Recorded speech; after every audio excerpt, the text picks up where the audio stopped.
Bonjour à tous, bonjour à toutes, je suis Louise Lespard du podcast La Clé des Champs, le podcast qui donne la parole aux agriculteurs.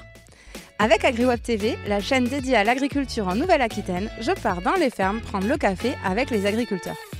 J'arrive avec ma table, 2 chaises et mon thermos de café et c'est parti pour une discussion sans filtre avec ces personnalités hors du commun. Aujourd'hui, j'ai le plaisir de me rendre à Blanquefort, à 2 pas de Bordeaux, pour rencontrer Julien Serre, berger. Il élève 300 brebis pour la production de lait. Il transforme ce lait en yaourt et en tome, par exemple, et le commercialise en vente directe. Je suis ravie d'avoir ce berger au micro. On peut le dire, être berger à moins de 15 minutes d'une grande ville comme Bordeaux n'est pas commun. Julien s'adapte à l'urbanisation et à la transition agroécologique en cours en mettant à disposition son troupeau pour l'entretien des vignes d'un château. C'est ce qu'on appelle l'éco-pâturage. Et autre fait intéressant avec Julien, la sécheresse l'oblige à transhumer l'été. Il fait donc le grand écart entre vie périurbaine l'hiver et une vie isolée en montagne l'été. N'oubliez pas que les cafés fermiers sont avant tout en format vidéo de 10 minutes que vous pouvez retrouver sur agriweb.tv. Je vous mets le lien dans la description de l'épisode. Vous avez ici sur le podcast la version longue de notre discussion. Allez, assez discuté et partons à la rencontre de Julien. C'est l'épisode 7 des cafés fermiers d'AgriWeb TV.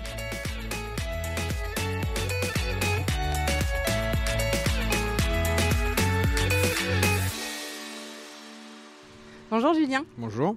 Merci beaucoup de me recevoir chez toi. Pour démarrer, est-ce que tu veux un thé ou un café ? Un thé. Allez, vendu. À quelle heure tu te lèves le matin ? Ça dépend des journées et des périodes, mais généralement, à 6h, on est debout. Et t'es dans quel état d'esprit ? T'es plutôt du matin ? Ouais, non, il faut y aller, donc on y va. Pas le choix. Et c'est quoi ta journée type ? Ça dépend les périodes, mais par exemple en ce moment, sur l'hiver, on commence par arriver à la bergerie, checker tout le monde un petit peu, voir si tout va bien. Préparation pour la traite, soin aux animaux, vérification de s'il faut faire têter quelques agneaux, et puis après fabrication du fromage. Entre-temps, on a lâché ou pas les animaux en fonction de du temps qu'il fait dehors, et puis après, voilà, donc fabrication du fromage, un peu d'affinage si on a un peu de temps, et puis on recommence à re-soigner les animaux, et voilà.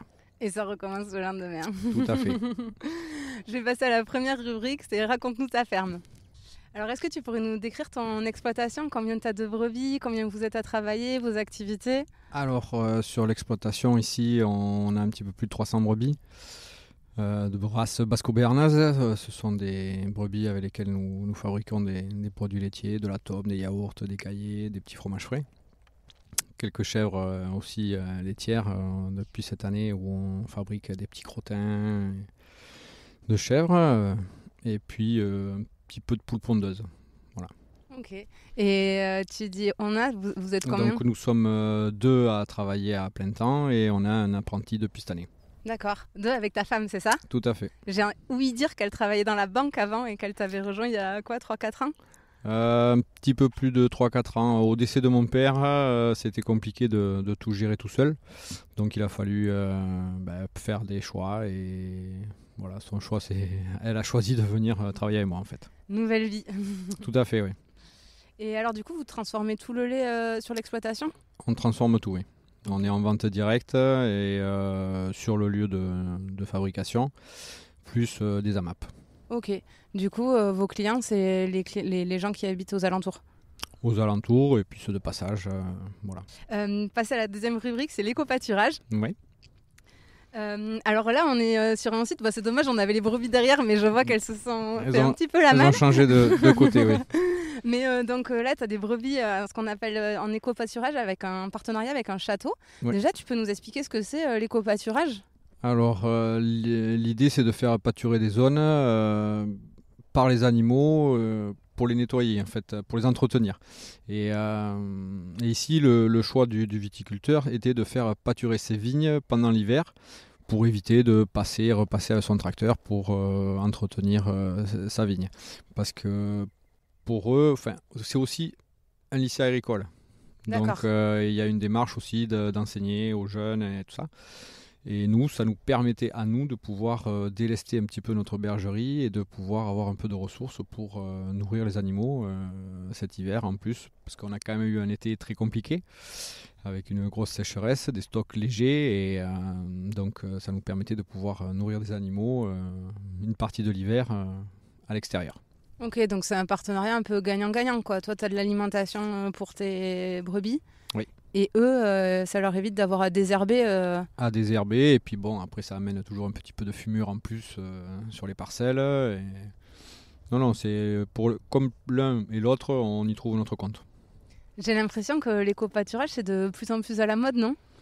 Alors c'est à la mode, c'est oui et non, enfin il y a quand même pas mal de temps de ça se faisait aussi. Après ça a été délaissé un peu parce que ils ont mis des produits dans la vigne différents, des choses comme ça.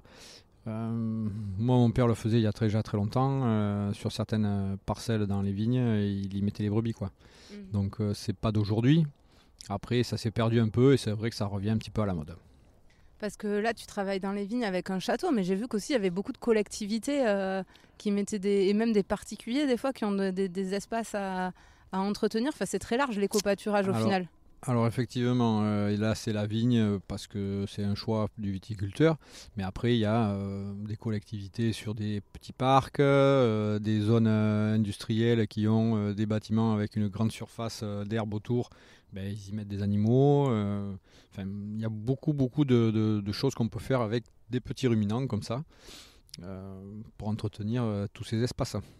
Oui, parce que je voyais qu'il y avait une loi là en 2017 qui était sortie, la loi Labbé, je crois, qui interdit l'utilisation des pesticides, des produits phytosanitaires aux collectivités. Donc elles, en fait, ça leur permet aussi d'avoir un moyen naturel de désherber.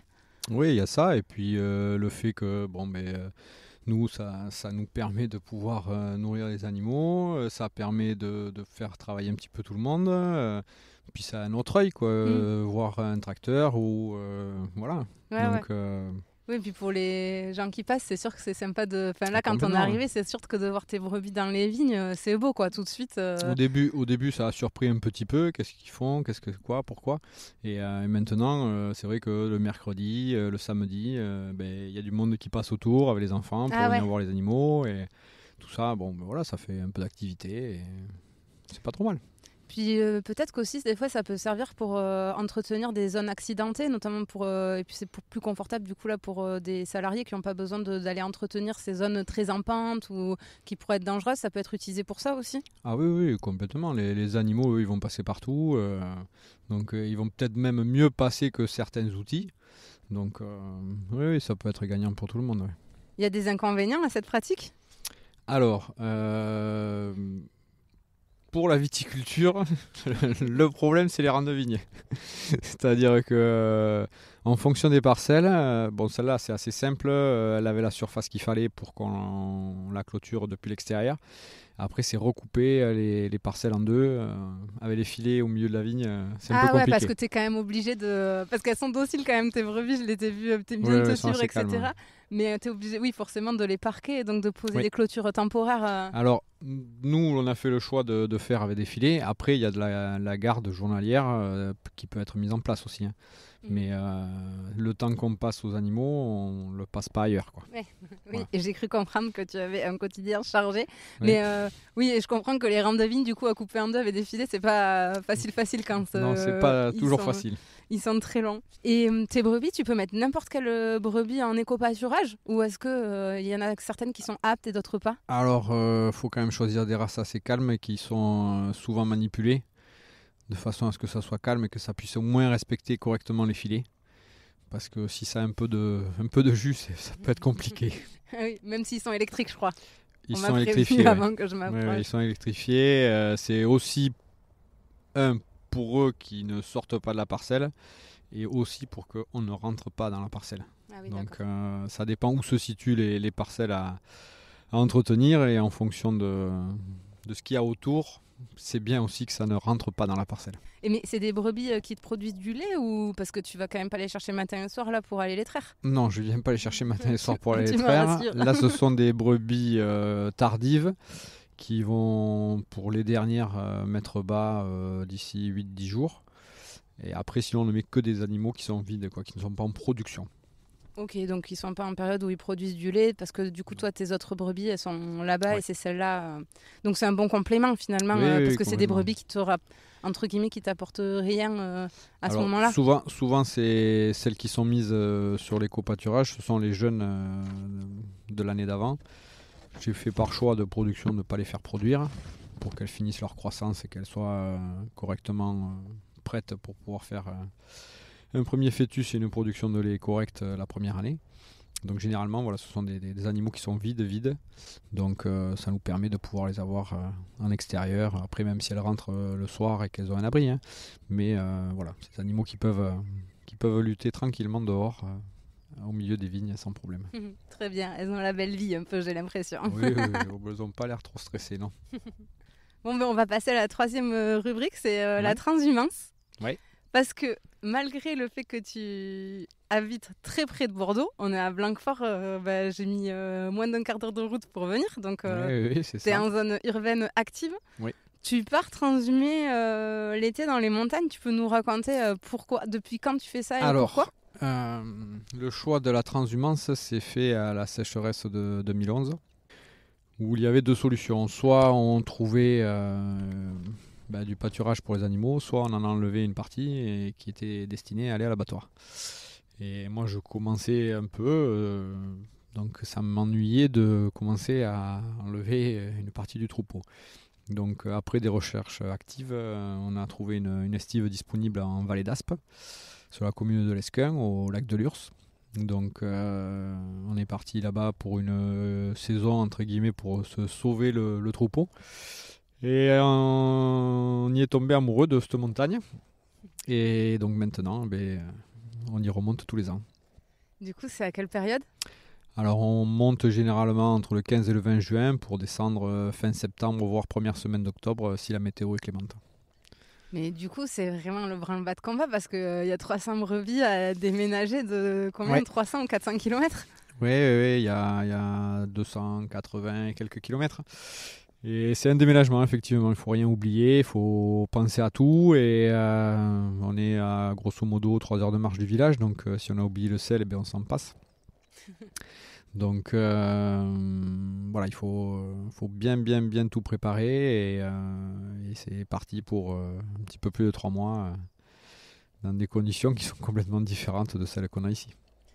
Je connais une autre bergère en Vallée d'Aspe que tu connais peut-être, Marion Ossigneri, mais qui me dit qu'elle, c'est les vacances quand elle va là-bas. Toi, tu le vis comme ça ?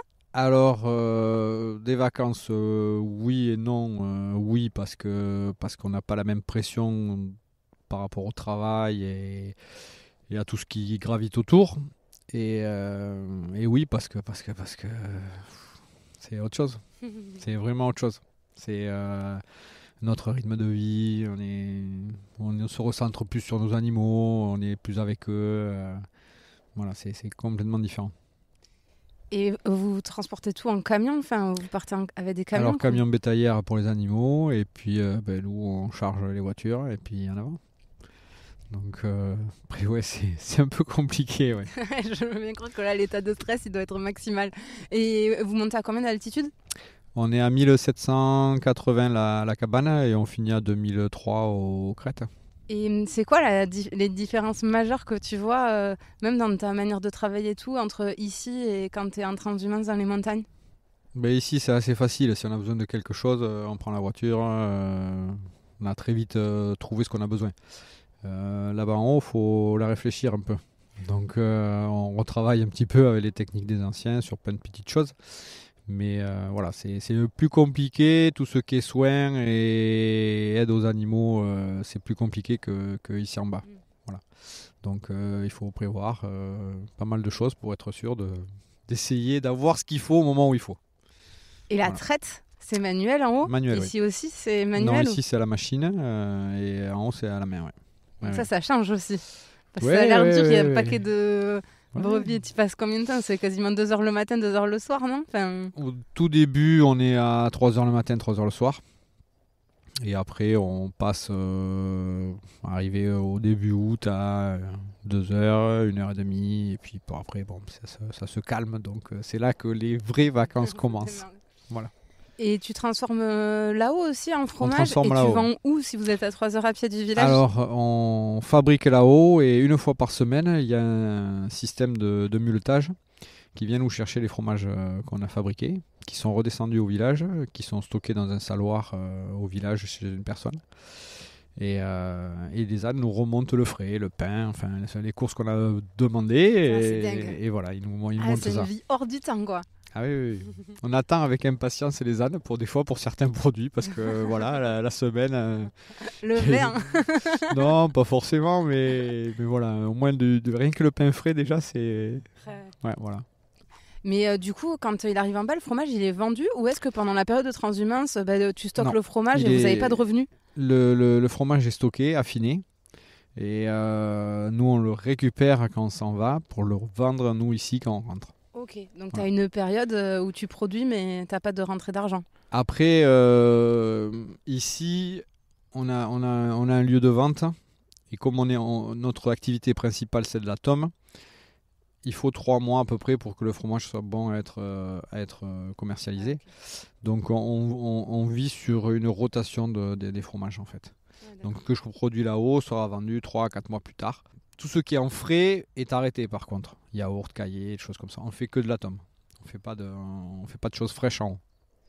Par contre, si je calcule bien, ça veut dire que vaut mieux venir chercher du fromage. Je sais pas si on peut dire vaut mieux, mais sur octobre, novembre, décembre, c'est le fromage de la transhumance, c'est le fromage d'estive, qui doit avoir un goût complètement différent du fromage d'ici, non ? Il est assez différent. Après, moi, je pense que j'ai 3 périodes de fabrication où on doit retrouver à peu près 3 goûts différents. Il y a la période d'hiver où on a des fourrages secs, luzerne, foin, céréales. Et après il y a celui du printemps où on commence à incorporer l'herbe. Alors il y a la nouvelle herbe, ça amène toujours un peu. Et après effectivement il y a le fromage d'estive où on n'arrive que sur les fleurs, les plantes fleuries en haut. Et évidemment ça amène du goût au fromage. Oui. Donc ça fait 3 fromages pour moi différents. Je viendrai 3 fois dans l'année en chercher alors pour te dire lequel je préfère.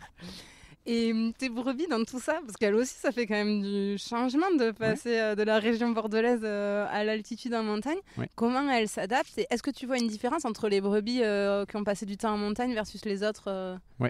Alors, elles savent quand c'est qu'on part. La veille de partir, je mets des grosses cloches. Je commence à préparer les brebis et je remélange un petit peu tout le monde. Donc, elles savent qu'il va se passer quelque chose.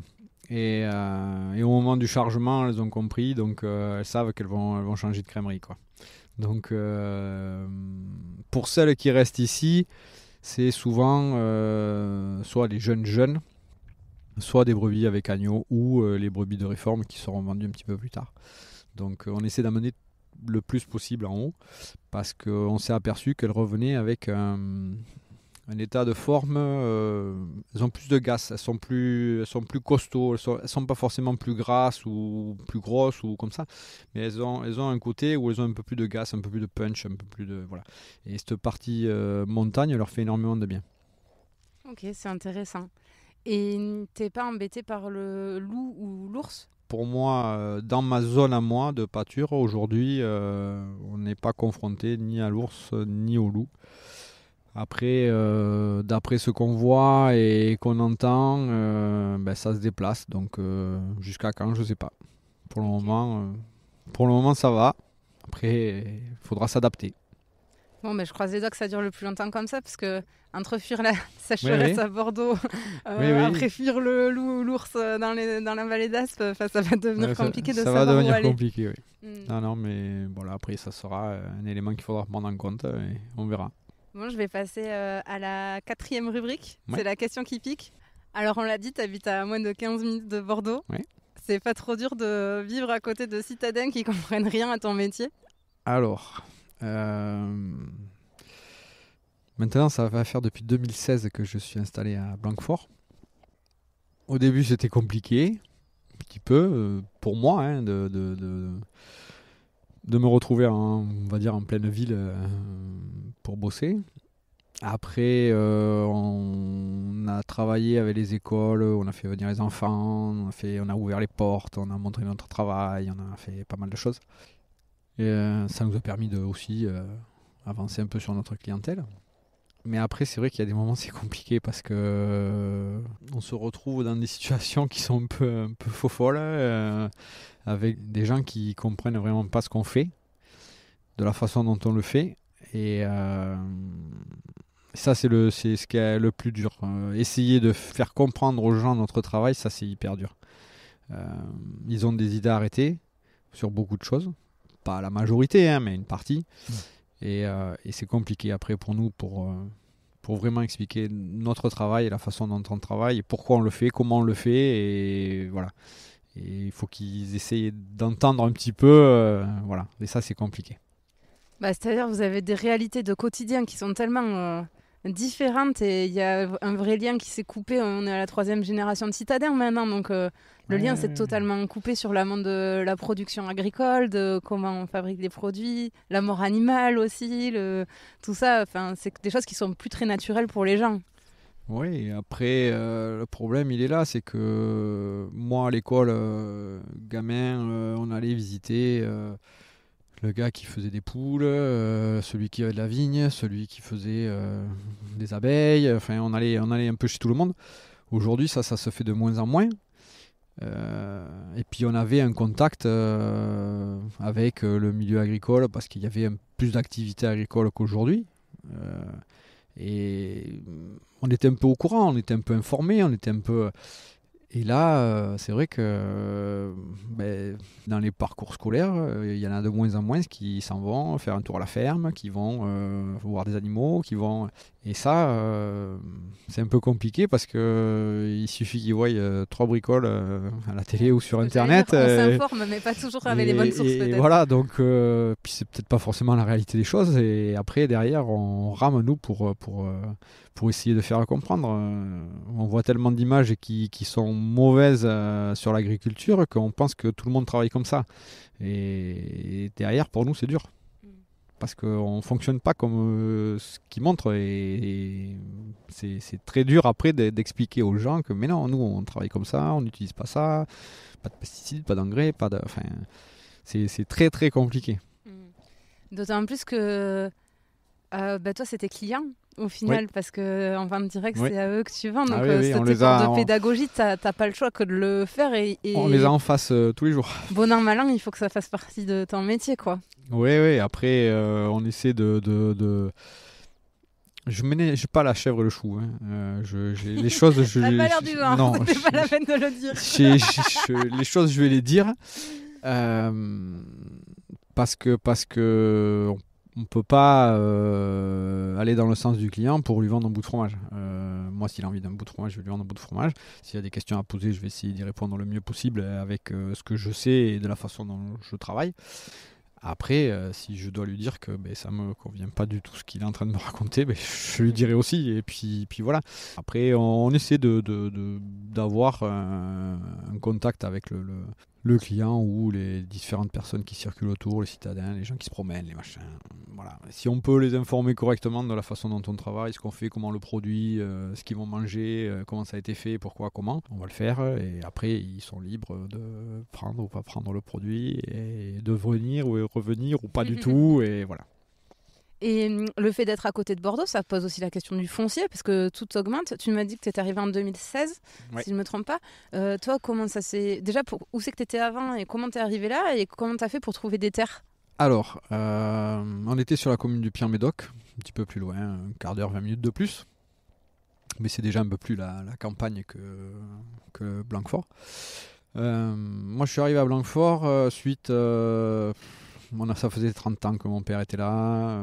Il louait dans un château qui a été vendu. Alors c'était compliqué de vendre avec un locataire dessus. Donc après un temps de procédure un peu long, on nous a montré la porte. Voilà. Et n'ayant pas la puissance entre guillemets financière pour jouer avec eux, ça s'est vite arrêté.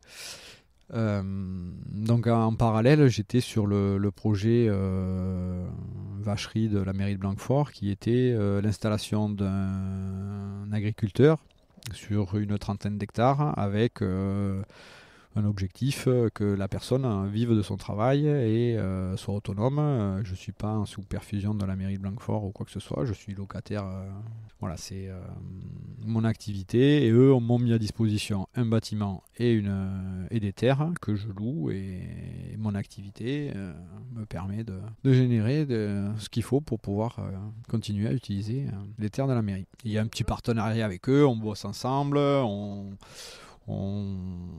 reçoit au moins l'idée principale au départ était que chaque élève de Blanquefort passe au moins une fois à la vacherie. D'accord, ok. Voilà, dans son parcours scolaire. Alors ça peut être dans les toutes petites classes comme des classes plus avancées.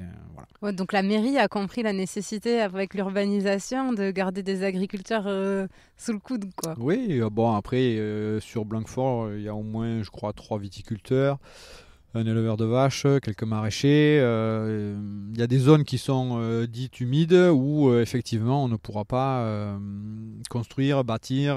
Voilà. Donc l'idée c'était de les maintenir en activité et que qu'est-ce qu'on met sur ces terrains-là, une activité agricole. Et l'activité agricole, il fallait trouver un peu des prétendants entre guillemets pour venir travailler. Et après un temps qui a été, je pense, assez long quand même, parce que moi je suis rentré, je pense que c'était en 2013 et ça faisait déjà 5 ans au moins qu'ils étaient en réflexion et ils avançaient sur le projet pour aboutir en 2016, inauguration fin septembre 2016. Okay. Et toi, comment tu vois l'avenir? Parce qu'on sent que tu es hyper bien en Vallée d'Aspe, finalement ici tu es locataire. Est-ce qu'à un moment ça serait un projet de se dire on part à l'année dans la vallée? À l'année, je sais pas, mais c'est vrai qu'on y est bien là-bas, mais après, c'est pareil, ils sont quand même nombreux là-bas aussi, donc c'est venir en rajouter un. Ouais, il faut les clients. Je sais pas si c'est très judicieux, et après, nous, l'hiver, on a des conditions quand même qui sont un peu meilleures que les leurs, donc non, pour le moment, la forme elle est là, la santé aussi. Faire des allers-retours, on va les faire. Et c'est un puis bon compromis après. Finalement. Tu prends un peu le meilleur des deux mondes. Oui, on essaye. L'été là-bas et l'hiver ici. Voilà. On essaie de prendre les meilleures conditions des deux. Et non, ça se passe pas trop mal. Et bien, on va passer à la dernière rubrique, c'est la boîte à questions. Ah, la boîte à questions. Oui, alors je t'ai amené 3 boîtes. Ouais.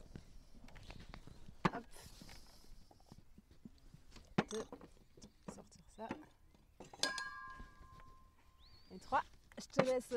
Je te laisse choisir celle que tu préfères. Ouais. T'inquiète pas, oui, ça va bien se passer. Alors si ça va bien se passer. L'anecdote. Alors, est-ce que tu as une anecdote à nous raconter? Ça dépend sur quoi. Je sais pas, sur ton métier ou un truc marrant qui t'est arrivé avec un voisin. Je sais pas si c'est marrant, mais marrant, les tes voisins, brebis, les voisins, un vélage. Un vélage, non, mais si, enfin oui et non, mais ça c'était il y a longtemps, mais c'était assez. Ça c'est un maître de stage en formation.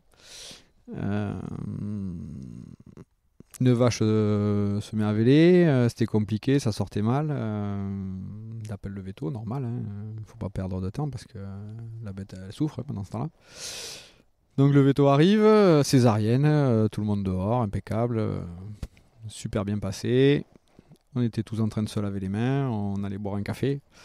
Et le père de mon maître de stage, qui avait à l'époque 75 ou 16 ans, va faire un tour à l'étable quand même pour la vache. Et il revient et puis il dit au vétérinaire, il lui dit écoute, tu sais pas, cette césarienne là, je vais pas te la payer. Ah bon, et pourquoi? Il lui dit parce que l'autre il est en train de sortir. Donc en fait il y avait un deuxième qui arrivait et le veto n'avait pas vu qu'il y avait un deuxième. Donc elle est belle celle-là quand même. C'était assez, et pourtant c'était un vétérinaire qui avait de la bouteille, donc c'était assez compliqué. J'espère qu'ils en ont changé. Non, je pense qu'ils l'ont gardé parce qu'il était quand même très bon, et c'est vrai que sur le coup là ça nous a un peu tous bloqués. Ouais. Heureusement qu'elle a sorti quand même facilement le deuxième. Ouais, surtout sur une césarienne c'est compliqué. Ouais. Très bien, et bien merci pour cette petite anecdote. Et pour finir cette discussion, est-ce que tu pourrais nous dire où c'est qu'on peut te trouver pour acheter tes fromages, si tu as des réseaux sociaux, un site internet, quelque chose? Moi je suis pas très branché site internet, réseaux sociaux et autres. Par contre on peut nous retrouver au parc Majolan, on est ouvert le mercredi après-midi 15h 17h30 à Blanquefort. À Blanquefort, oui. Et le samedi 10h 12h30 et 15h 17h30. Ok, voilà. Super. Toute l'année. J'essaierai de passer sans problème, avec plaisir. Et merci beaucoup pour ton temps. Et puis à très bientôt. Merci. Au revoir. Au revoir. Et voilà, c'en est fini pour cet épisode de la série Les cafés fermiers d'AgriWeb TV. Si vous voulez en savoir plus sur notre agriculteur ou notre agricultrice du jour, n'hésitez pas à vous rendre sur le site internet d'AgriWeb TV, agriweb.tv. Nous avons enregistré une vidéo de 5 minutes en même temps que le podcast. Vous pourrez donc mettre un visage sur une voix, mais aussi voir les images de l'exploitation. Et puis surtout, vous pourrez découvrir plein d'agriculteurs d'exception en Nouvelle-Aquitaine. Je vous dis à très vite pour une nouvelle pause café chez les agriculteurs.